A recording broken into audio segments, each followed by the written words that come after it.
Just ahead, we speak with Tim Pletkovich, author of Civil War Fathers, the true story of 8 American families whose fathers fought in the Civil War and sons fought in World War II.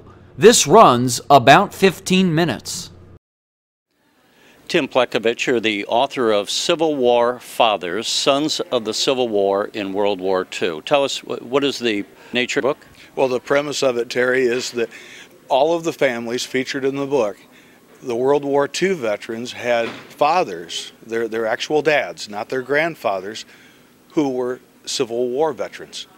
And of course, for those who are historically challenged, the Civil War ended in 1865. Right. World War II for the United States but didn't begin until 80 years later, 1941, virtually. Yeah, that's pretty amazing. How is it possible that they had such an age gap of 80 years and that these were their fathers who had fought in the Civil War?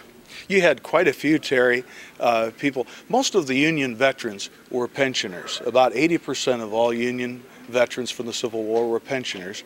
And this was something that I think probably became very attractive to a lot of women who may have been indigent. The prospects for marriage may not have been too great. And so I think that can account for a lot of these intergenerational marriages that were consummated. Yeah. What kind of age difference did we have between these couples? 20, 30, 40, 50, 60 years in some cases. There was a Confederate widow who died just a few years ago, Terry. She was married in 1933. I believe she was 18 or 19 at the time of her marriage, and her spouse was 82 or 83. So more than, something exceeding 60 years. And did they have children? They did not, but it's interesting. For instance, one of the families in the book, the gentleman was 71 when he married his third wife, and she was 27. He went on to sire 5 kids after the age of 71. We have another gentleman, someone from Illinois originally, by the way, who was from Effingham, who became a doctor after the Civil War, and he fathered 11 children through his first wife, and after her demise, he was 62, and he married a gal who was 23, and so he fathered 8 more children through her. And number 19 is still with us today. Well, and I was going to say, then we had talked off camera, and one of the more fascinating details, I think, is that there are people alive today, as we tape this in 2012, right, whose father fought in the Civil War. Yeah, and even more amazing, I think, too, Terry, this gentleman here, this Fritz Upham, who turned 91 in May. Fritz still does some geological consulting work in his home state of Colorado as well as Wyoming. So here's someone who's the son of a Civil War veteran who does texting, very adept with the computer, and is still under the employ of a geological company. And that is actually a poster of the cover of your book on Civil War Fathers, and this is the gentleman's father up there in the brown sepia tone. Is that correct? Yes, that is he. He has an interesting story, and to encapsulate it for you, Terry, he was from Racine, Wisconsin, and was part of what later became the Iron Brigade. He was injured at the Battle of First Bull Run in 1861. He entered the service when he was 20 and was severely injured. He was thought to have been dead, and the papers in Milwaukee and in Racine reported him as having died. Well, what happened, Confederate soldiers took his body to Richmond, and he spent several months at Libby Prison, which became an officer's prison later in the war, ended up recovering from his injuries, and subsequently was released in early 1862. As serendipity would have it, Terry, he was from the same town as one of the United States senators from Wisconsin at that time. And so that senator from Racine arranged for this young Will Upham upon his release at Camp Parole, Maryland, to go to Washington, D.C. to meet with him. And once in Washington, the Senator Doolittle introduced young Upham to President Lincoln. The three conversed about his war experiences. President Lincoln was very anxious to get news about these recently released prisoners.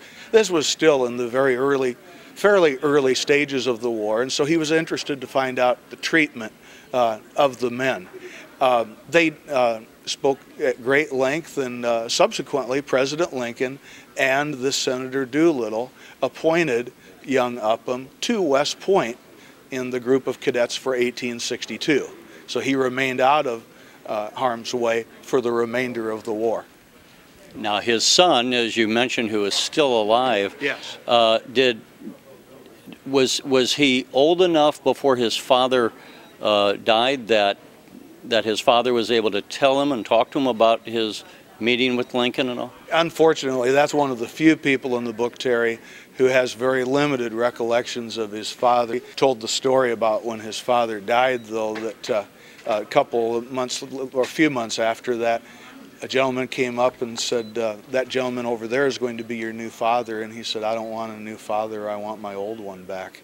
But his brother was privy to a lot of information and was told a lot of stories by the father. This is kind of an extreme example of the 8 families too, Terry, in that William Upham has had pretty extensive memoirs that he had written because of his experiences.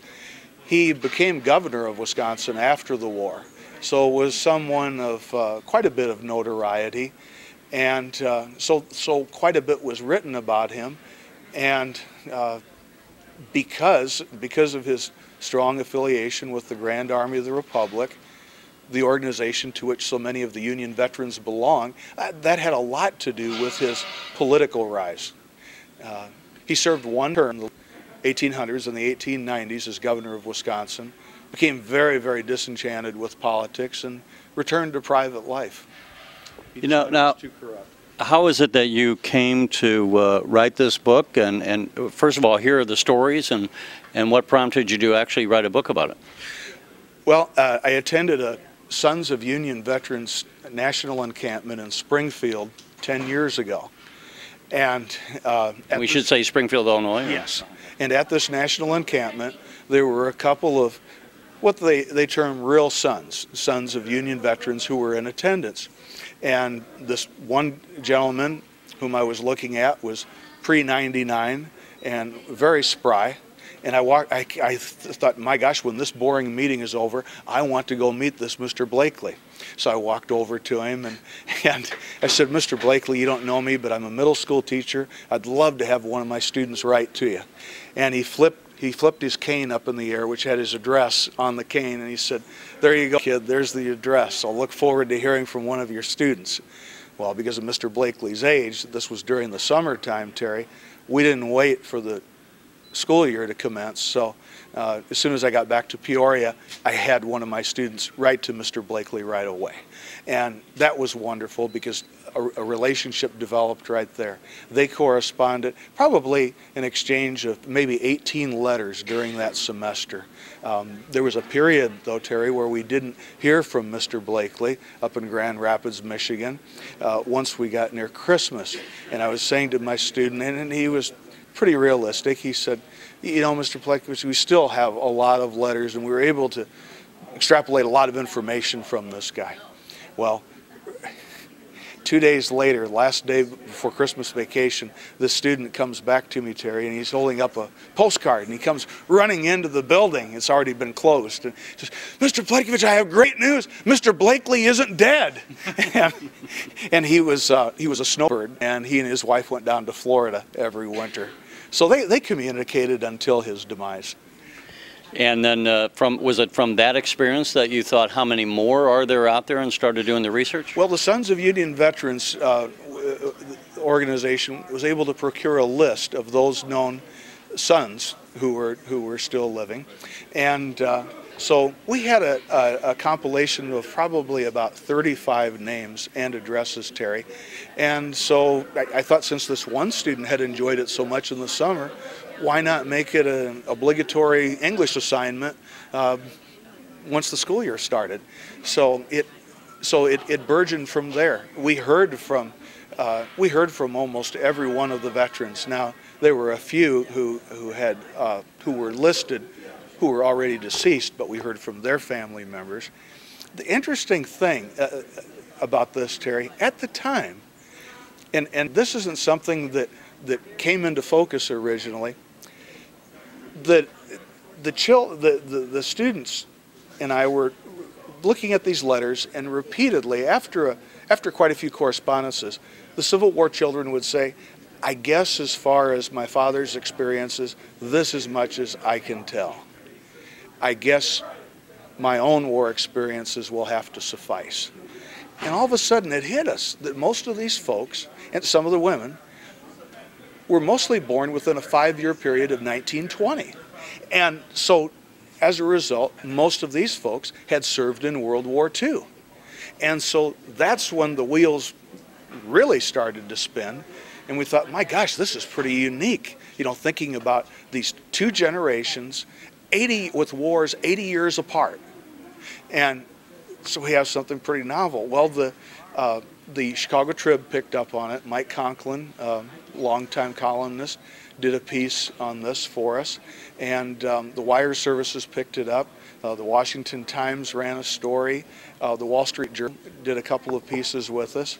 And it just continued to burgeon. And that was what elicited interest from different publishing companies.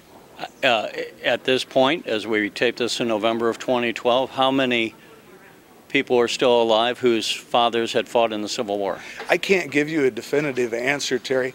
Of the people who are featured in the book, the 14 Civil War children, 7 are deceased. And I believe you said we are taping this interview on a Saturday. Yes. Wasn't there one of the descendants who died just this week? Yes, he died Thursday. Had a strong Illinois connection. He grew up in Marion and actually taught school in Illinois and was a principal in the Illinois school system for a time. He was 88, and yes, he did pass away. He has a sister who is still living, and so out of the 14 children in that family, 4 of whom were born through the second wife, only 1 remains. We do have a family over in, I guess it's pronounced Bolivar, Missouri, when you talk to the locals, where 4 of the 5 children are still living, and of the 3 boys who are living, all 3 are World War II veterans. And then in closing, did any of them have any opinion about being the son of a Civil War? In other words, did they think it was fine that someone who was 80 years old was fathering children, or did they think, you know, that was something I wish I would have had a father that would have grown up with me, or I could have grown up with? Yeah, you know, that's interesting. This Eileen Schaus-Wise, whose dad was from Effingham, Illinois, told me once that after her father's demise, many years later, she asked her mother, she said, "Mom, why did you marry someone who was so much older than you?" And she said, "Don't you ever ask that question again." But Eileen said that she felt somewhat cheated, although she was a teenager when her father died. Most of the veterans we've talked to, Terry, however, have said that they just kind of took for granted that their father happened to serve in the Civil War. And I was going to say, as time went on, it must have become an oddity even to them to go out and say, "My father fought in the Civil War." Did Yes. they think then that, well, that's kind of a cool thing to hang your hat on? Well, and some people didn't believe them. This family I alluded to over in Bolivar, Missouri, Terry, one of the World War II vets, one of the children, had a daughter one time who in history class said, this was a few years ago, "My grandfather fought in the Civil War." And the teacher didn't believe her, and the teacher told her that she was lying. And she went home with tears in her eyes. So Dad had to come to school and explain that his dad was 83 when he was sired. Okay, well, Tim Pletkovich, we appreciate you taking the time to speak with us about your book, Civil War Fathers, Sons of the Civil War in World War II. Barry, I appreciate it very much, and I just want to say that I greatly appreciate all of the support from the Illinois Association of School Boards. Thank you. You're watching the Illinois Channel. an independent nonprofit corporation formed to provide gavel-to-gavel coverage of Illinois state government and other public affairs events taking place across Illinois.